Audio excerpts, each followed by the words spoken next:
Guys, magmula dito sa terrace hanggang doon sa labasan sa amin. Ito yung terrace Ayun, niwan ko yung chinilas ko.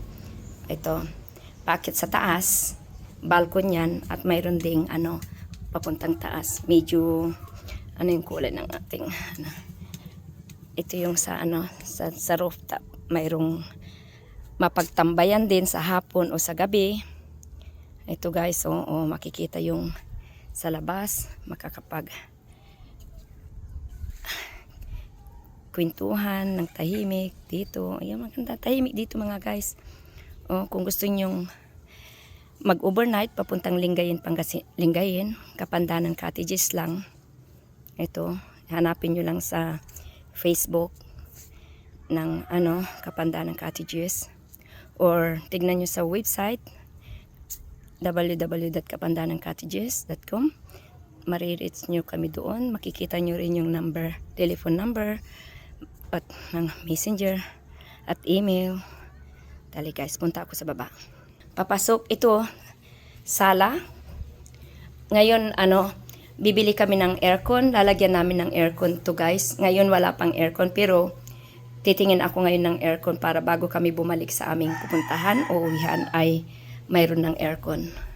Ito guys, ito yung yung sala. May dalawang kwarto. Ito dalawang tao pwedeng pwede rin kung gusto niyo ring may extra na anak nyong ayaw nyong gusto niyang separate ng higaan dito, pwede rin siya maglagay tayo ng single bed. Mag-request lang kayo. Ito. Tapos ito may kabila pa, nilagyan ng yung anak ko. Tingnan yung anak ko, nilagyan niya ng kumot, pinaglaruan. Ito pinaglaruan niya. Kasi kararating lang namin. So, ito may double deck, dalawang tao sa baba, isa taas. O kung mga bata, pwede ring dalawa sa taas. Kung ilan kayo kunyaring katao, pwede ring basta mag-request kayo ng isang bed, pwede rin dito.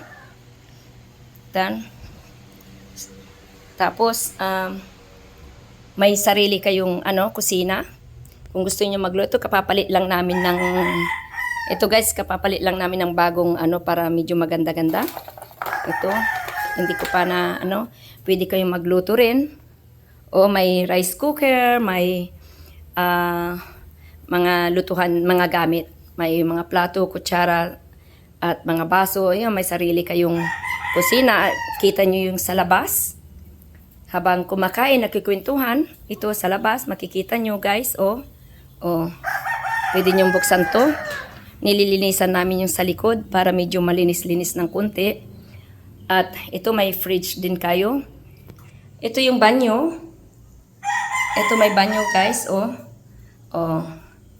Ito, may hot water din. Ito may hot water din tayo guys.